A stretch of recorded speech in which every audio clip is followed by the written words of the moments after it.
Okay, I think we're live. I'll see how much of a delay there is. I know Maria's here and Allison is here so far. And I'm here with Rosemary. Hi, Rosemary. Rosemary is from Good Hi, Journeys Amy. Tarot. And I have been following your YouTube since you started it. I think we probably started about the same time, a couple of years ago, right? We did. We started about the same time.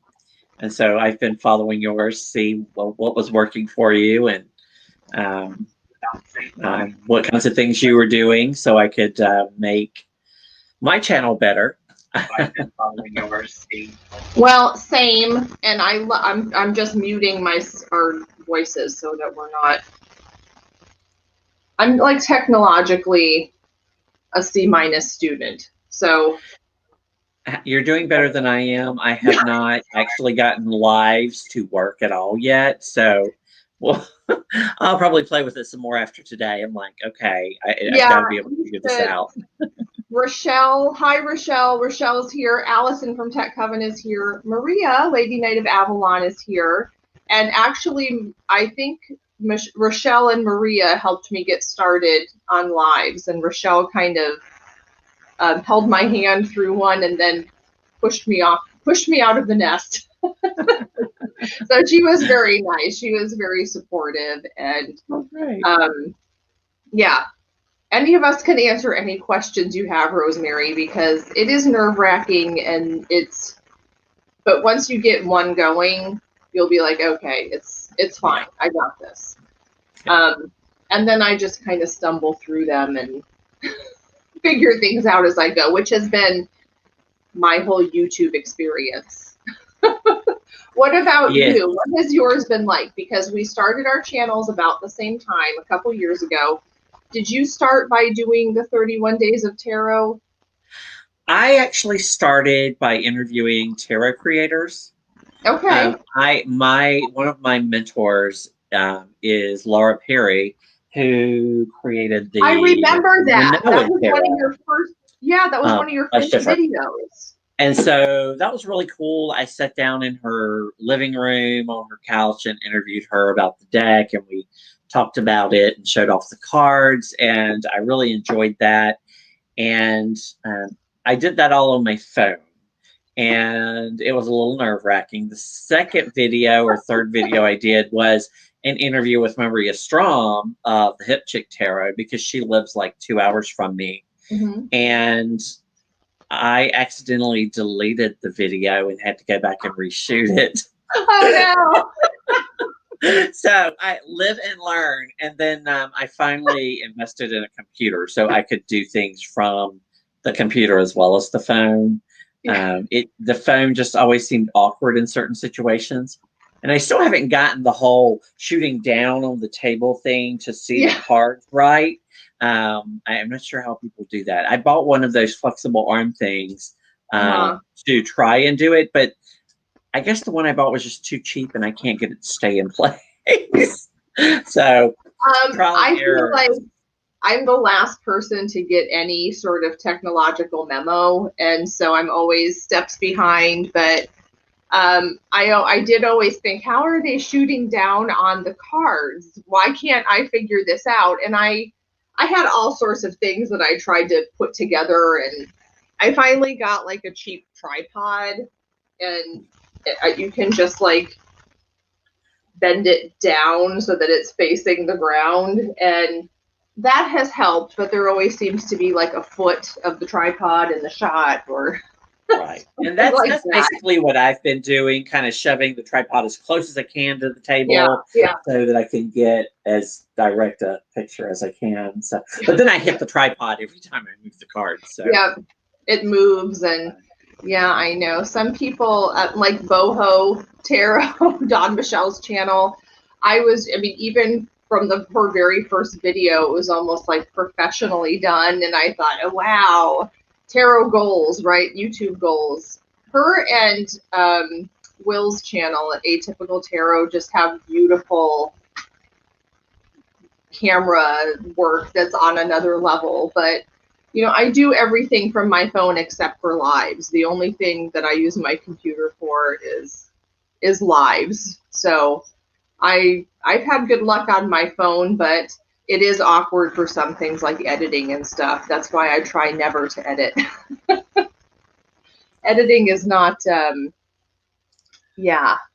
Well, I am using an app that's free through the Microsoft Store on my computer, and it's actually worked out pretty good for me. It's much easier than when I tried to edit on my phone.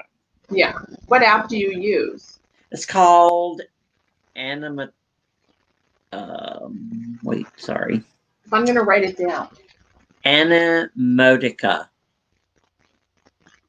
Animotica. And so I just pull in. I usually pull in a graphic for the start, and then my video, and then a graphic for the end, where you display your other little videos and whatnot. And it also will let me combine videos. So if I shoot, a face part, and then I shoot down on a table, I can combine those and put little motions in between them so they blur together and that kind of thing. So it's been very simple to use. I didn't realize editing would be so time consuming. When I first started my channel, I thought, wow, I thought this would just be really quick, but there were a lot of components and lots of things to learn. And I watched a lot of YouTube videos about how to make YouTube videos. So it was one of those kinds of things. Well, absolutely. You have not just your YouTube channel, but I know you're on Instagram, and you have like one of the Linktree things, and you also have a website. So tell me about your website. So my ID on almost every platform is Good Journeys Tarot. So that is my name on Linktree. If you go there, and it lists all of the sites. I actually have done a couple of TikTok videos, but there is playing with it, trying to figure it out, kind of thing. And then, but on my website, it was basically launched to provide readings. Mm-hmm. And I do have a blog on there, but I don't blog regularly. I'm not one of those people that just feels like they have to write every week or every month or whatever. I blog when something just really inspires me. Mm-hmm. And so I haven't blogged in a year. Right. And so it's just basically talks a little bit about me and the services that I offer, and there's a blog there as well. I feel like blogging is one of those things I should do for some reason, but I would love to be one of those people who can sit down and write regularly. But you're right, I have to be really inspired to get something on paper, and I've just been inspired to like survive the pandemic is my inspiration the last year. But it really has opened up a lot of new opportunities for, I guess, inspiring me to go live and, to start a website, or you're providing readings now from your website. So I guess Zoom and other platforms have, it's a blessing in disguise, maybe. So tell me about, because I know you just launched your website, and then you are starting to provide professional readings. So tell me a little bit of your tarot story and how you decided you wanted to go pro, the details. Give us the details. Well, a lot of this, I think, will be in the video that's posting right after this today, which is a hashtag to Boho Tarot. It's from 2 years ago, Decks for Decades. And okay. And so I was a minister for 13 years. And so after leaving the ministry, I spent about 10 years just wandering around, trying to figure out who I was, what I wanted to do with my life, and finally grabbed a tarot deck one day, and it was this one, which it looks so pretty on the box, right? Just gorgeous. It kind of reminded me of stained glass and everything. But then I get home and I open it up, and it's a pip deck. This is the Golden Oh, Tarot by Liz Dean. And so I tried for a while to read with it, but I couldn't do it without the book because I didn't know what 3 wands meant or 2 cups meant or that kind of thing. And so I grabbed the original Rider Waite, the one with the roses and lilies, which is the roses and lilies are my favorite bag for the Art of the Abyss deck. That's why I really want to get my hands on the Dirty Pam. I just think that would be the perfect version of the RWS for me. And so I started studying this deck first with Aleister Crowley's pictorial guide, and then through Joan Bunning's website, which actually is a book called Learn the Tarot or Learning Tarot. One of those is her site and one of those is her book. And so that's how I really learned most of what I learned for a long time. And then probably in 2018, I realized that there were YouTube videos about tarot. And so I started out watching some of Ethony's, but they were kind of beginner for me, like stuff I'd already learned. But I discovered Benabel Wynn through Ethony's Tarot Summer School program and started watching her videos, which I just couldn't get enough because she just goes into so much detail and covers so many different aspects of the tarot. And so I really, for about 2 years there, studied tarot nonstop and had started purchasing other decks. And in February of last year, I decided, you know what, I'm just going to launch my business because I want to do more readings for other people. I mean, I can only read for myself so much, right? And I find free readings can be frustrating sometimes because I feel like perhaps people want more of my time than I want to give in a free reading. And so I launched the website in February of 2020, was hoping to do some in-person events and whatnot last year and attend some tarot conferences. And of course, we all know that didn't happen in 2020. Right. So, right. Yeah. So finally this week, I had posted about this live on my personal Facebook page.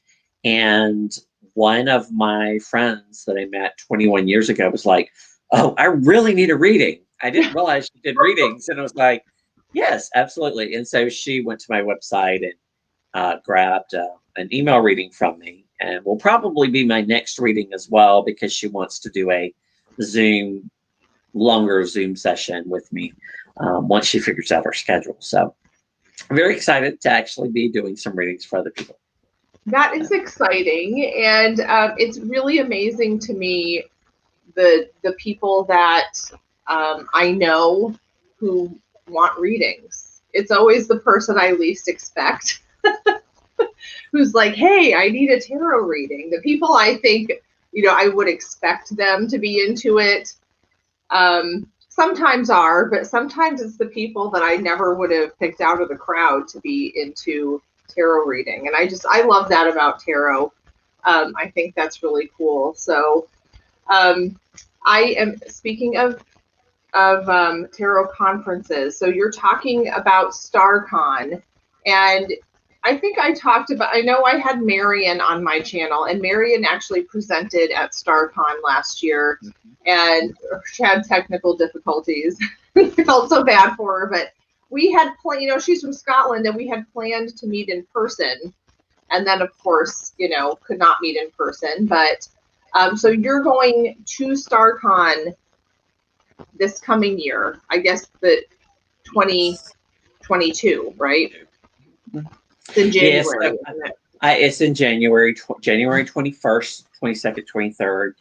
And so I'm going to try to go in person this year. I tried last year to attend tarot conferences. I had actually booked a room and everything for Reader Studio, which didn't happen. And so I'm already paid for next year whenever they decide to do it again. But yeah, so I've been very excited about StarCon. You can hear my dog whining.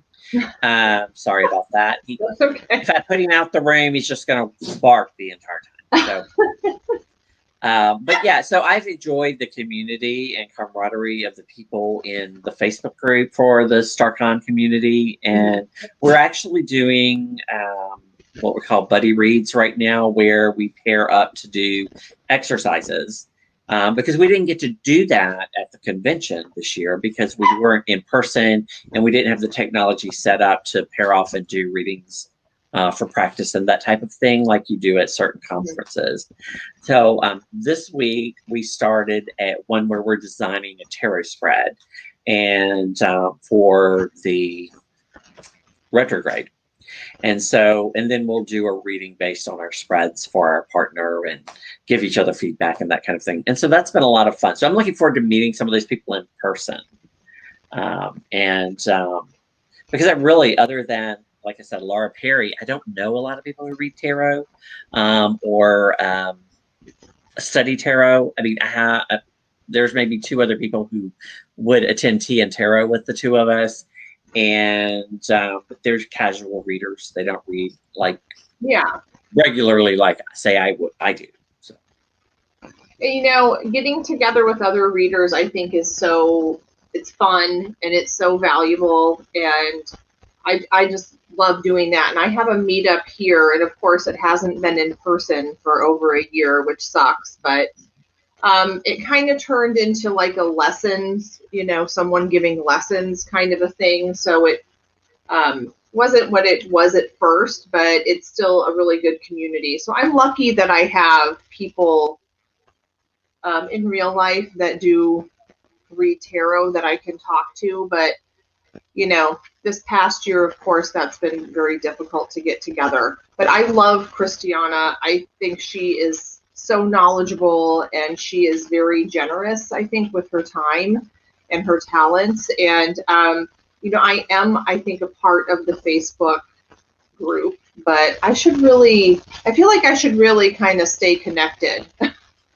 I have a hard time tuning into social media kind of stuff sometimes because I come home from work and it's like I've been dealing with personalities all day, and I'm extremely introverted, so I need a lot of time to recharge by just being like unplugged.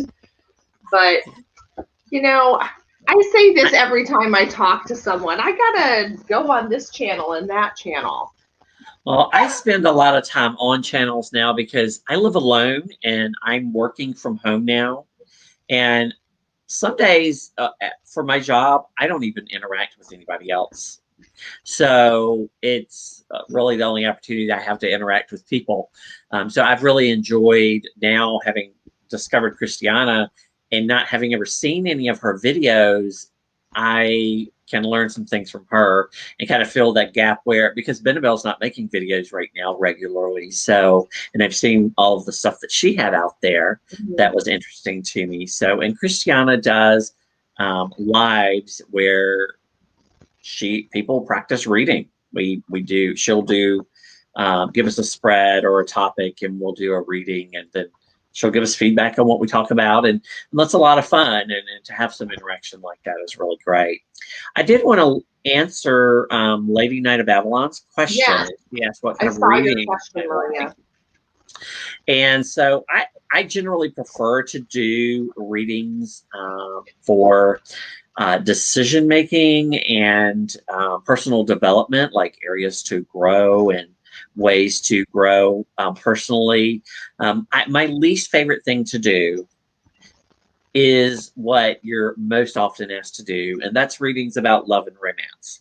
So there's a couple of reasons for that. One is that I feel like they always devolve into third-party readings.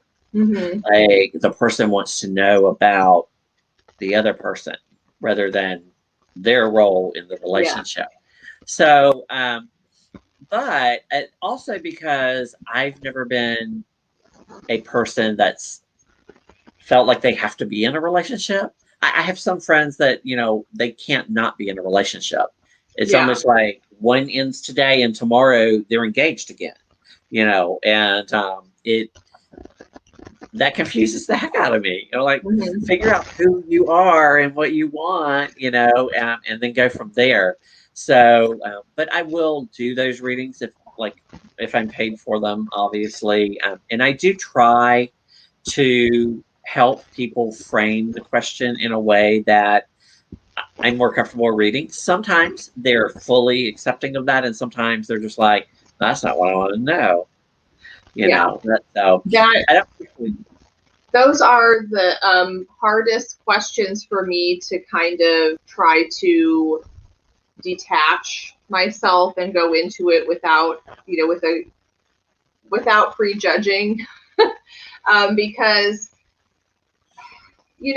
I don't feel like I need to be in a relationship either, but I am and I have been, and I've had those relationships where you feel like it consumes you and I just want to be like, oh, forget about him, but you can't do that. And so you're right. To me, the question is the most important thing. What you ask and how you ask it, that's going to determine what kind of information you get and if it's useful. And sometimes people, usually the question that they ask about love isn't the real question. The real question is more about working on something within themselves and what need is being filled by, being so consumed over a person. And sometimes they just don't want to look at that. They just want it to be fate. And they want you to say, you're a twin flame. And it's, you should put up with all of this because it's meant to be. And it's ordained by the stars. And, it, yeah. And it can be awkward too because you don't want to disappoint them. But some people just aren't ready to listen. But I think not every reader is for every person. I'm someone who likes to, I want to talk about you. And we can talk about your relationship with this person as much as it pertains to you. But yeah, I'm not going to ask about what your ex-boyfriend's up to now or whether he thinks about you or stuff like that. Absolutely. Hi, Absolutely. Jason. I'm glad you're here. We're talking about love readings, Jason. Are there any questions that you will not touch with a 10-foot pole? Um, well, I tend not to. I try my best not to be predictive in my readings, right? I mean, I try to stay away from the word psychic, but I mean, I have had experiences that lead me to believe that's a thing and that I have some of that going on, but Yeah. I try to be practical in my readings. So I try not to imply predictive reading when I'm talking to people. So obviously, I'm not going to ask about when they're going to die, right? That's one that people have mentioned a lot recently when they've been talking about things that they don't read about.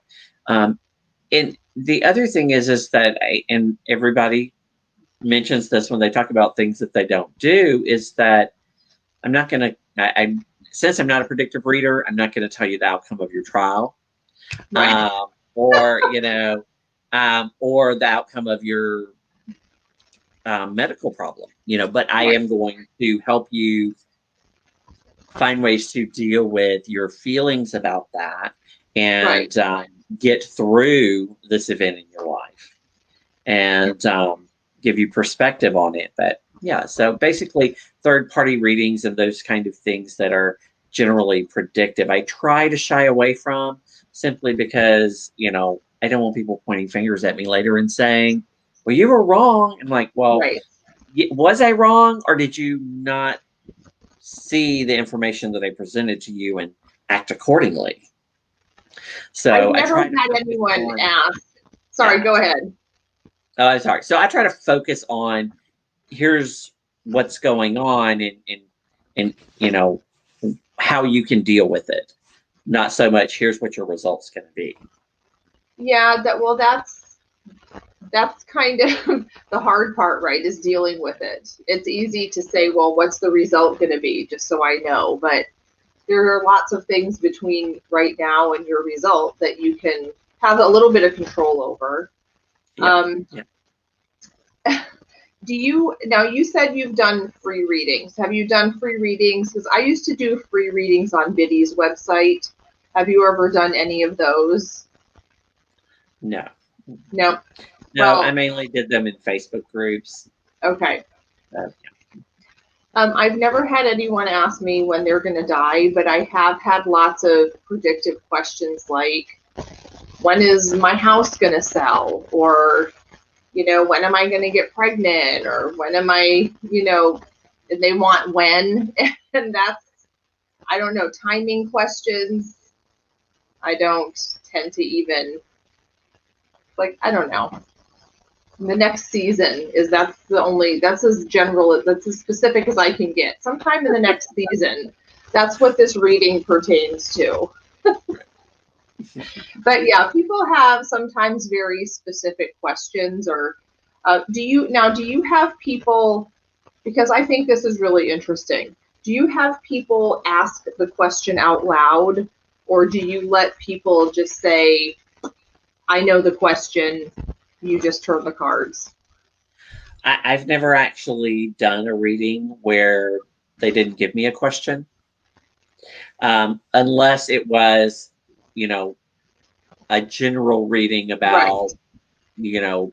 What's going on this week, or, what their life in general. Yeah, so usually they'll give me a question, or at least the area of life that they're wanting to get information about. So, like, if they want to, they don't have a. There we go.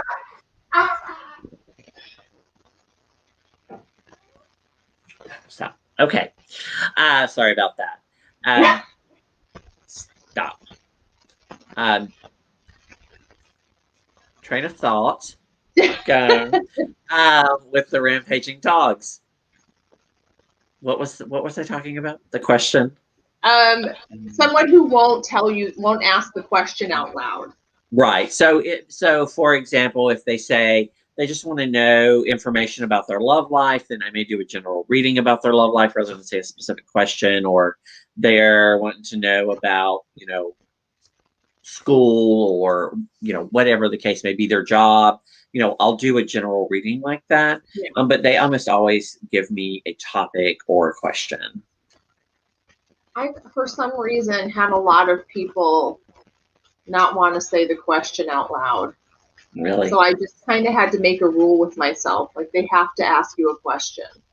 Can't do any of this guesswork stuff. Right. I'm not a mind reader. I'm just a card reader. Now I know you have a lot of Marseille style decks. You do a lot of hippie decks, don't you? I have 3. I have the New Choice, and then I have an actual Marseille deck, and also,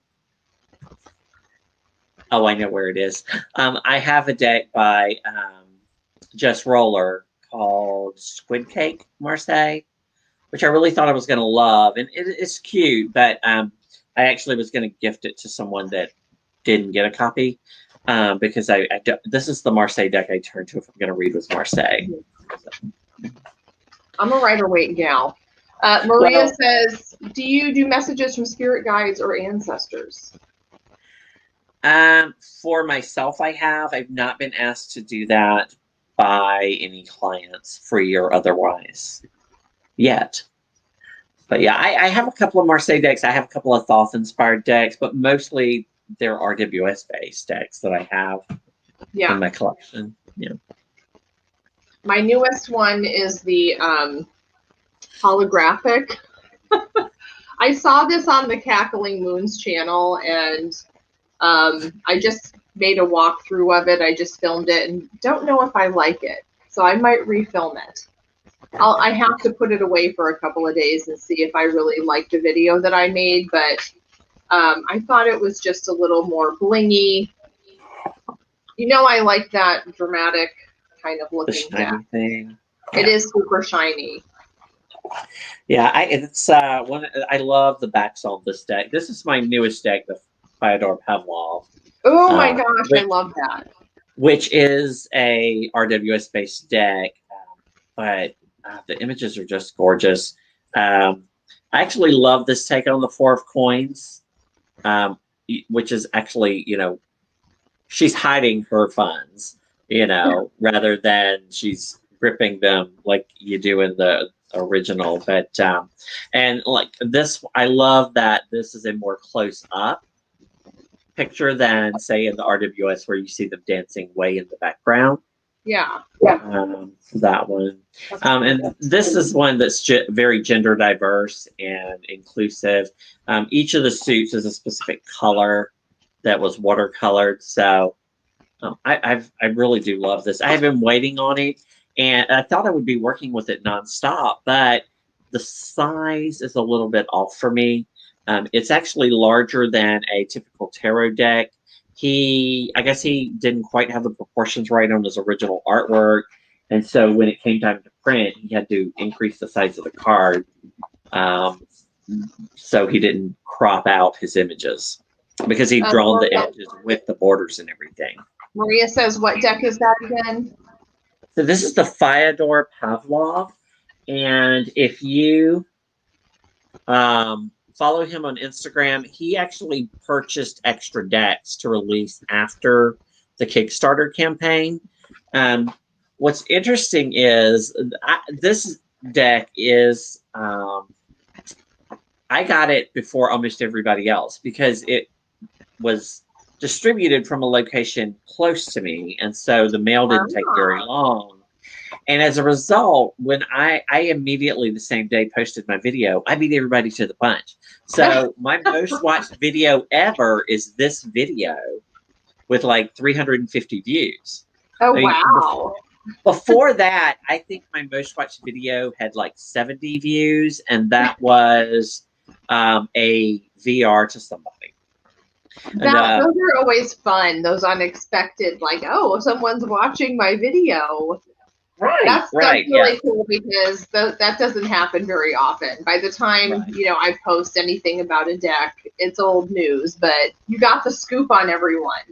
Yeah, so that worked out really good. I was excited about that. I had hoped I was going to get the scoop on the Bone, Stone, and Earth Flesh, but I think people in other countries got it before we did. Oh, whereas this one was distributed from, I think, Florida, and so I got it really quick.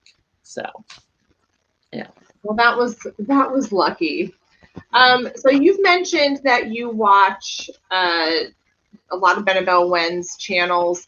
Videos on her channel. Of course, I know who Benebell Wen is, and she gave a freaking phenomenal talk about at the last StarCon about shamanism and tarot, which was like blew my mind, and I was frantically scribbling away. You what? She said it was originally 3 hours long. I'd like to hear the rest of it. Because she's really good when she speaks like that. Yes. Yeah, it was like amazing. I loved it. And because I didn't study shamanism, but I was taught by someone in Texas to do journeying and whatnot at a very difficult time in my life when I was just I was going through a medical issue, and I did it faithfully every day, and it was really pretty life-changing and game-changing for me. And I haven't really incorporated tarot with anything else that I do. I've tried to, like yoga. I'm kind of always trying to find ways to incorporate tarot into other stuff. But I know Benebell knows so much. And I think Benebell, Christiana, Jean Fiorini are all phenomenal. They're just phenomenal. And I like to watch all their videos. So Don't get me started. I For a while, every Saturday, I would get up and I would watch Annabelle Wynn video, and it would usually be one where she actually did a spread and she walked you through the spread, and so I would do the spread, and that would be my reading for the week and all that. Well, over the last year or so, she's not really been focused on doing videos, and so I really haven't had anything to watch because everything else that I really follow is the channels are about deck walkthroughs or modifying decks or their VRs to things, which are fun. I do watch those when I do them. Um, but I just, Christiana had been doing all her videos on Facebook. But she recently loaded them all to YouTube as an archive. So now I can spend Saturday morning going back and doing readings with her and practicing things and learning from her. So yeah, it's easy to my channel I think has gone into avenues that I wasn't really planning.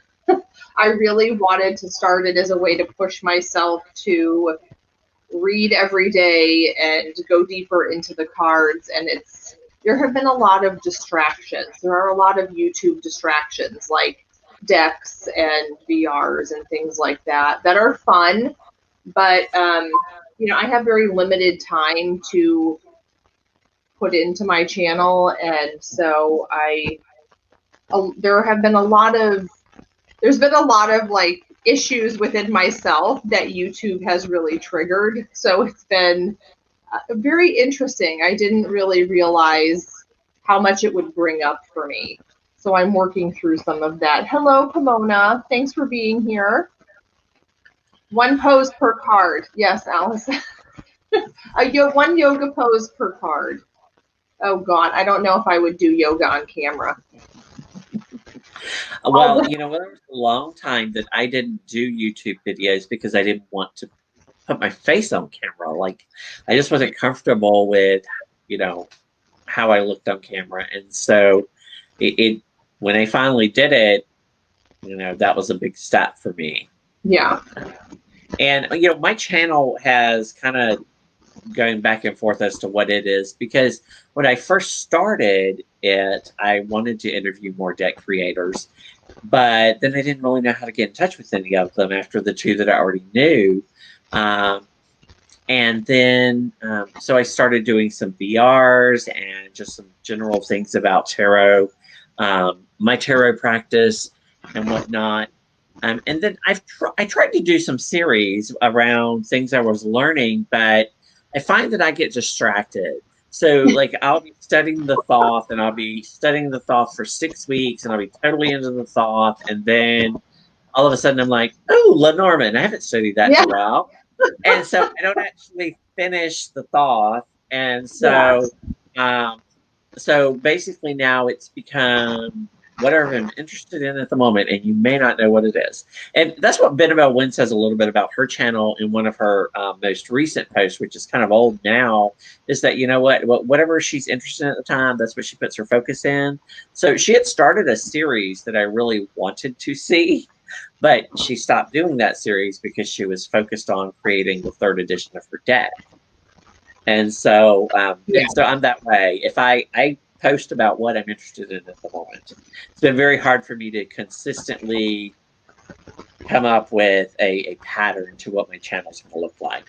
And I admire those people who have their pattern, and every Saturday they do this, or they have a dedicated series. Mine kind of peter out mid-series. Right there with you. Yeah. One of the reasons I have so many decks is because there was a certain time period where I was like, well, I want to post every week. I was like, what am I going to post now? Oh, well, I'll just buy this deck that I've been looking at, and then I can do a flip through of it. And so that's why I have some of my decks, but mostly it's because initially I was looking to find the perfect deck, right? The one that just resonated with you and ticked all of your boxes, and there's not one out there. Yeah, there's a couple that are close, but there's not one out there. I think even if you made your own deck, you would still be like, well, You know, I wanted something, you know, it just depends on my mood. It depends on the day. Depends on what's calling to me that day. There's a perfect deck for that day, but not for everything. Right. Even my Robin Wood, which I adore, it's my Grand Dame, as Jason says, is not a perfect deck. I'll admit it. That's a deck that I think is very attractive. And if I had seen it early on, when I was looking at purchasing decks, I probably would have purchased it. However, I feel like I need to throw something at my cat. She's being naughty.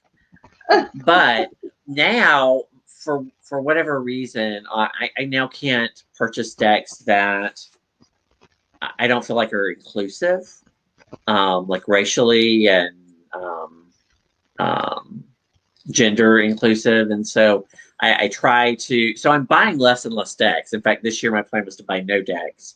And I did pretty well with that. I have two Kickstarters. No, yeah, two Kickstarters. Two Kickstarters that are still on the way that I think I got in January. But apart from that, I haven't purchased any decks this year. And yeah, so. I've only purchased, I believe, 2 this year. I might be lying. There might be one more. But I got this one, which I don't think counts because it's just a Rider Waite clone. So, you know, it's like when you go through the 10 items or less line at the grocery store. If you have 3 of the same item, that's just one item. Okay. Yeah. See, this one doesn't count because it's just a plastic copy of the deck that, we already have, right? So, yeah. So Rider Waite counts as 1. But I did get Mystical Moments. I saw that on someone's channel and loved it. And I'm glad I bought it, but I'll be doing a walkthrough of that. And that one was an all-female deck, but she did include male versions of the kings and of the emperor, I believe, which I like. I don't usually get into all female decks. I like kind of more of a well-rounded energy. I have these goddess cards that I got in a tarot haul that I didn't even really ask for, but I loved the deck, but I just don't reach for them because it's just kind of all goddesses and there's no like, right. There's no men. Yeah. I need both. I just like a more kind of balanced energy. Yes, and that's why I actually only have one all-female deck, and that's the Hip Chick Tarot, which I had initially purchased to do the interview. But I do love that deck, but I find decks that are one gender to be kind of unbalanced. I like the deck to represent all of society if it can. Yeah. And so I think the Modern Witch is gorgeous. And if it wasn't all female, I would probably own it, and I would be reading with it quite frequently. But I've just never pulled the trigger and bought it because it's all female deck.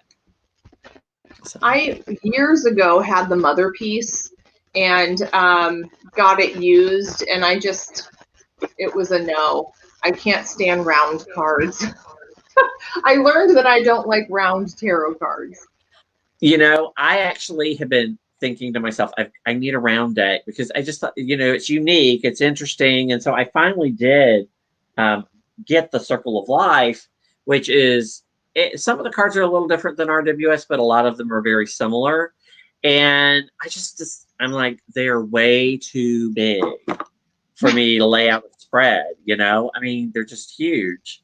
And then there's the whole thing of trying to figure out which way is up, when you're looking at them, all of that. And so I haven't really read with it. I did do, a walkthrough of it. So, and I like the images. So it's still on my shelf with my other decks, but yeah, they're too big for me. It was almost like too many options. The round, I think the guidebook talked about whether it's tilted this way or tilted that way, and no, it's too many options.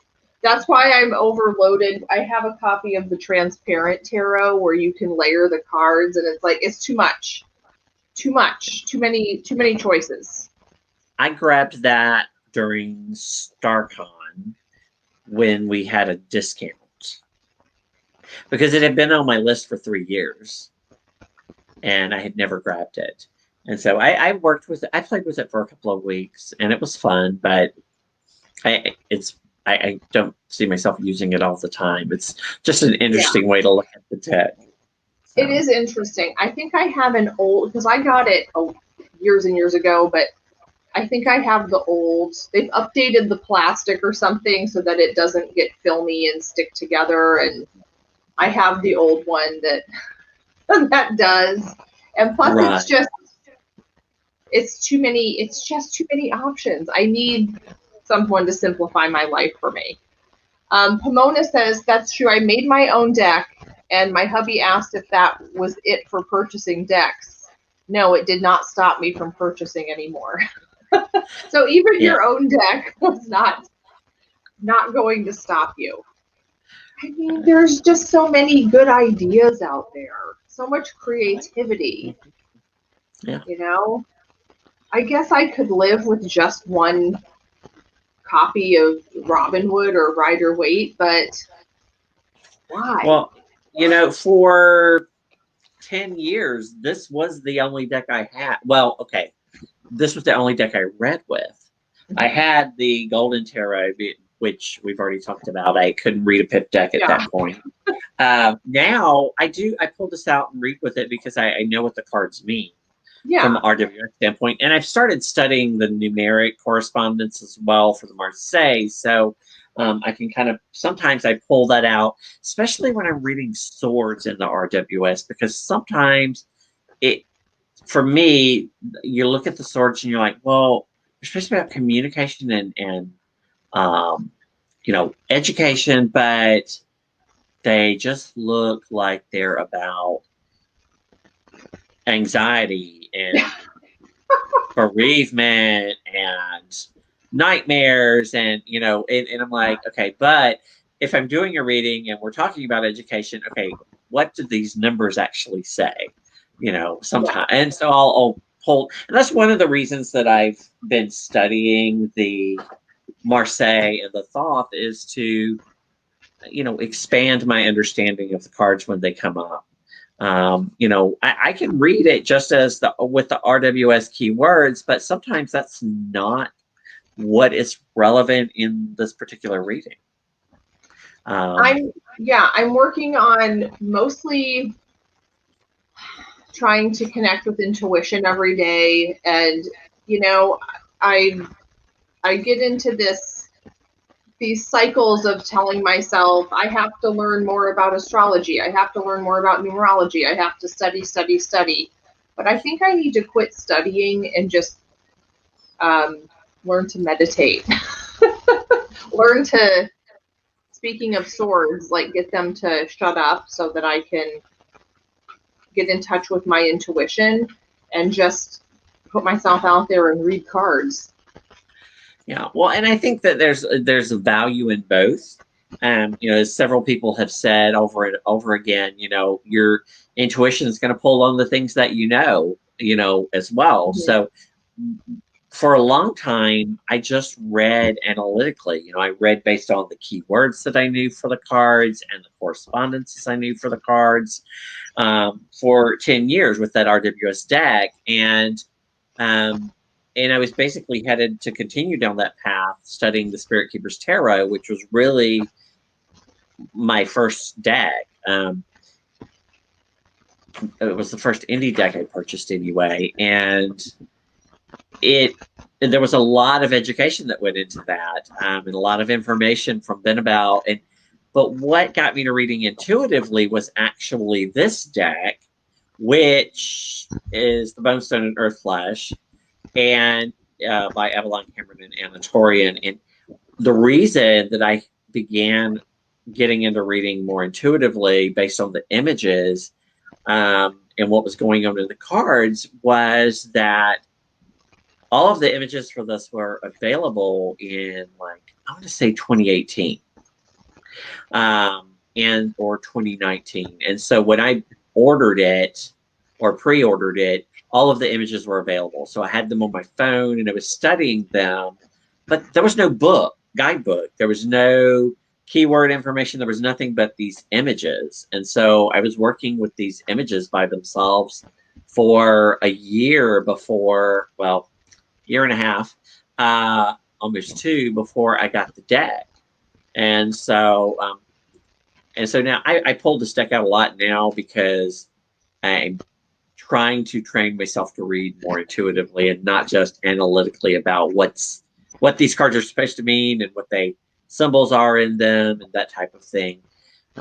It took me a while to get into reading with this deck because all the drama that went into it in the tarot community, and also because they're very stiff. I had a hard time shuffling these cards until Is that a red metallic border? It is. It is. I thought that was when she said she had a surprise for us. I was like, okay, she edged them.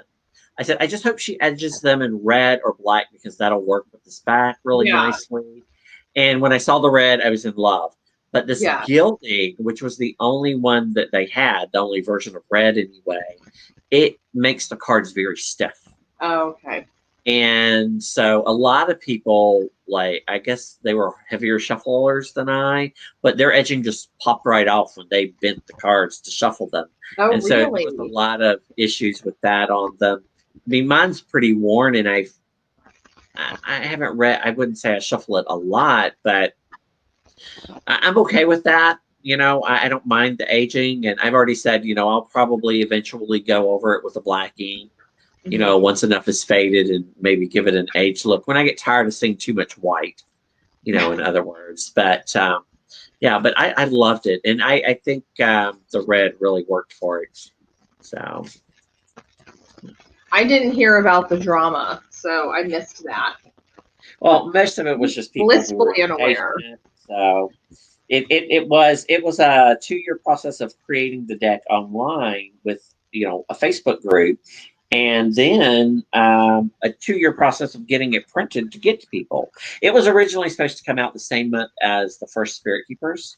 Okay. And the Spirit Keepers actually came out a month early, and this deck was delayed 6 months, and then it was delayed again, and then it was delayed again. And, you know, a lot of that they said was due to the pandemic. But truthfully, I think some of it was things that weren't done during the 2-year creation process that could have been done.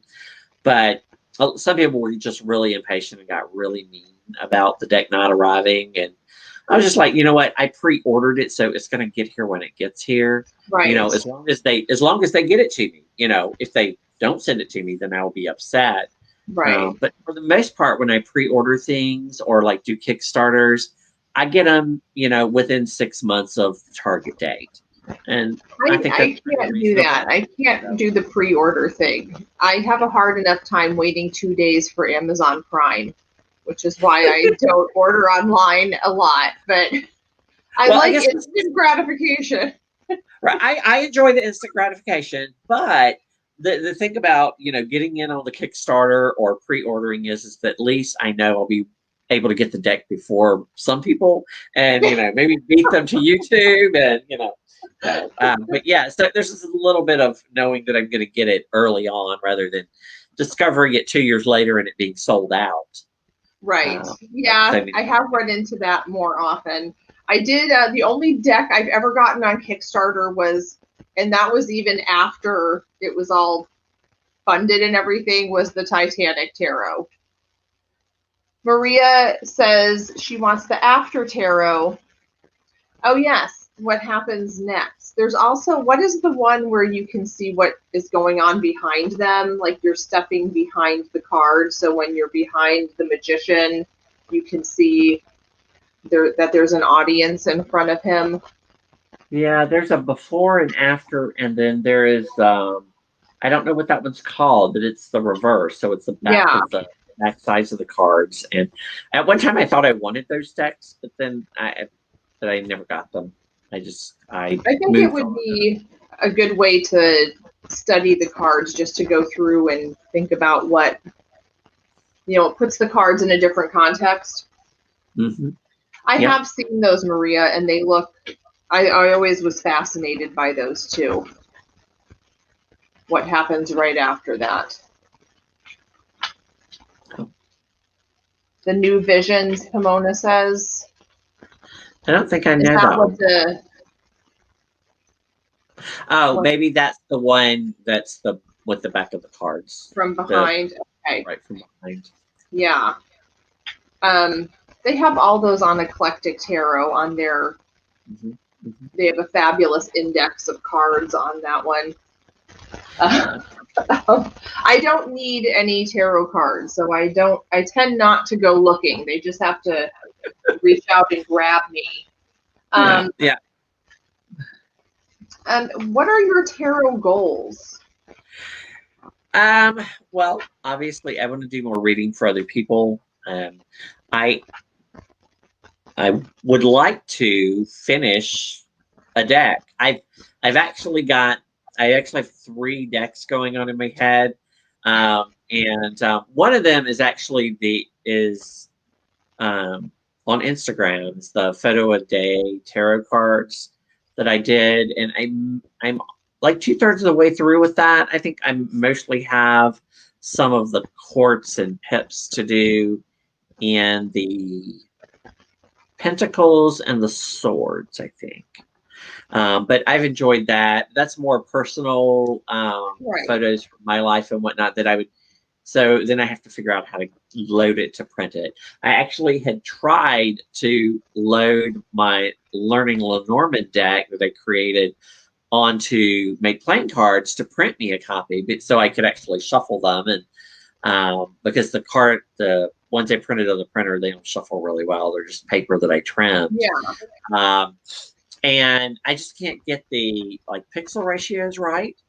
Like, even though in my application they're measured precisely the size they're supposed to be, but when I put them on the website, it's like, yeah, they're not right, and so they come out all wonky. And so I haven't figured out that's a technology thing that I'm gonna have to work Yeah. through myself. But I basically did that as a learning thing for myself for Lenormand, to I had put borders on there to remind me what was negative and positive, and some keywords, things that would jog my memory, and that type of thing.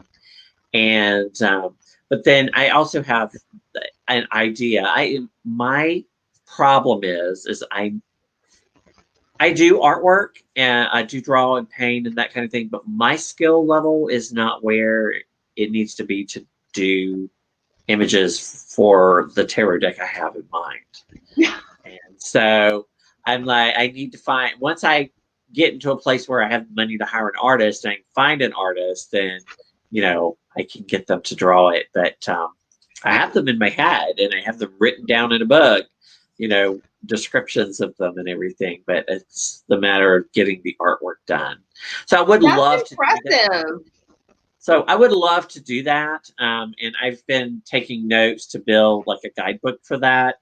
And then it'll probably be a long guidebook because I'm really big on correspondence. And so I've been, since I started studying the tarot, building my own wheel of correspondences, and which is based on an image that I created when I first started studying the tarot, which now, studying the Thoth, it's basically a rose cross, but it's a different version that I did. And so it's all centered around that. And since I've started studying the Tree of Life and chakras and what all, I have, been looking at this diagram, which includes all of that information. And so this piece here on this page is actually where your 10s are going to be, the epitome of each suit.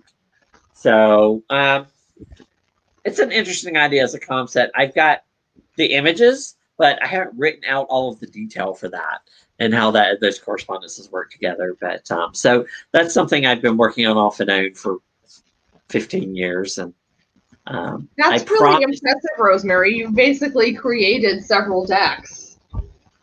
Well, I at least have ideas in my head and on paper. I just haven't done the images right. That counts. So yeah, that's one of my ultimate goals. I'd like to be able to publish something so I can say I left a mark on the universe, Yeah. so to speak, because I don't have kids. And I've not really done anything else of note. I mean, I've just lived life, which it is in itself, I guess, success for some people. But, that's no small feat, right. Right. Well, you can birth a tarot deck and a guidebook for it. Yeah, I would totally buy it. I'll be the one who orders in advance for once. Okay. Hi, Regina.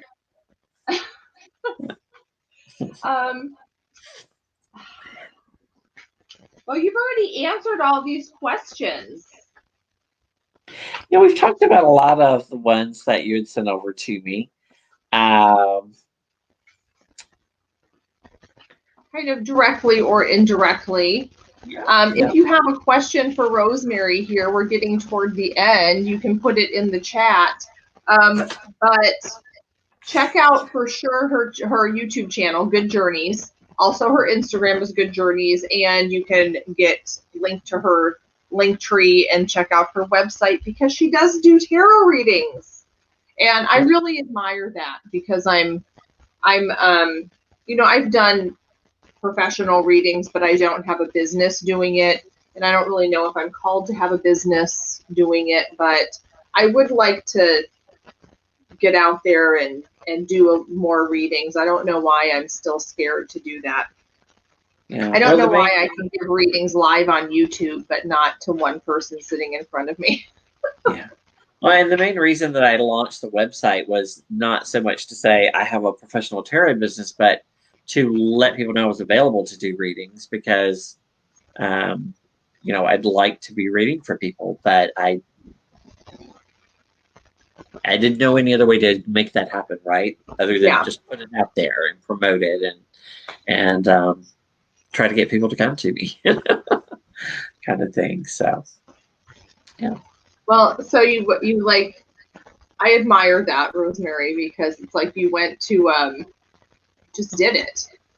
I so admire that. And the older I get, the more I feel like that's kind of how I was when I was at my 20-year-old self. I would just pack up my car and move across the country by myself. And now I'm very comfortable, not taking chances. So I'm working on that. I'm working on going big and not keeping myself small. If you build it, they will come. Yes, Alice. Yes. So at 3:15, after we finish up here, there will be a new video on YouTube. So check that out. As well as please subscribe to my channel. Let me know what you think and all of that. Let's see. Do you have a card you use for a significator in readings for yourself? Generally speaking, I don't use a significator unless I am doing a particular spread that calls for one. And then I'll follow the directions of the spread. If it gives you a direction, sometimes they just say, "Here's what's your significator."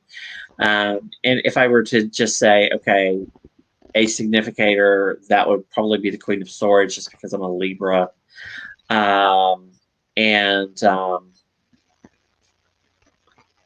But sometimes they'll say to draw one. So I'll use one if the spread I'm using calls for it. But I don't always use spreads. I have a couple of go-to spreads that don't include significators. So, but yeah, normally it would probably be the Queen of Swords. A lot of tarot readers are Queen of Swords, I find. Yeah, I know quite a few who are Libras born in October. Yeah, so do know a lot. I consider myself more of a King of Swords kind of person. Okay.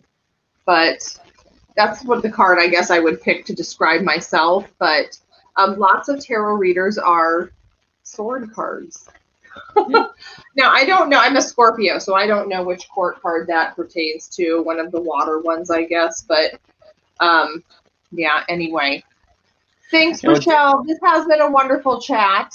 And everyone go check out Rosemary's stuff, Good Journeys.